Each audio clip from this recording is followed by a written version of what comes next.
Ny andro tsy fiasana nefa andraisana karama no mba fanararotan'ny mpivarotra manao ny asa fitadiavana.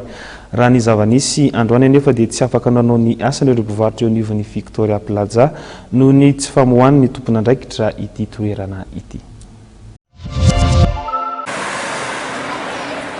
Na dia efa nandefa taratasy azy ireto mpivarotra eto anivon'ny Victoria Plaza ireto fa anohy ny asa fitadiavana androany maraina dia tsy tonga ny tompon'andraikitra amin'ny tanàny Fanalahy tokony hamoha ity toerana ity. Zava-mitranga ety amin'ny Victoria Plaza zany androany dia tokony hisokatra izay nefa misy le mpitana lakile zany tsy tonga nefa efa fantany hoe tokony hisokatra izay marihana moa zany fa taloha nisy association nisy président dia efa niala le président io efa hainao izay normalement zany tokony efa foana ny fisian'ny hoe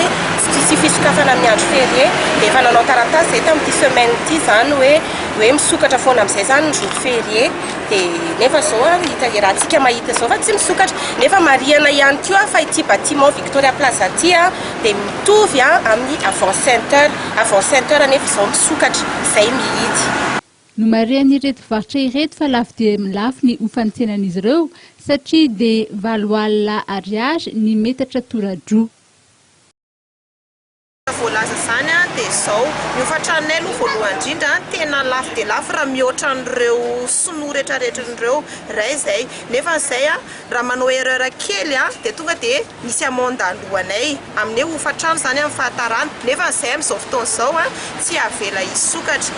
Ny problème manko dia ny olona zao efa tonga teo hoe andeha hividy dia zao izay mbola eto nefa ny abus de pouvoir ao amin'ny zareo mihitsy zany no tena problème ka tsy hainay na le sinoa ve sa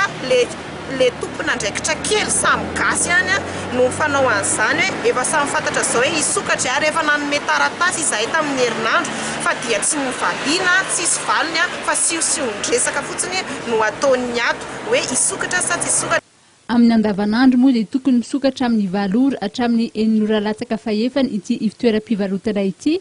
saingy mazana dia akaty ny tompon'andraikitra mialohan'ny fotoanany toerana. Raha nambaran'ny mpivarotra dia mandidina ny 20 eo izy ireo amin'izao no manana toeram-pivarotana ato amin'ny Victoria Plaza.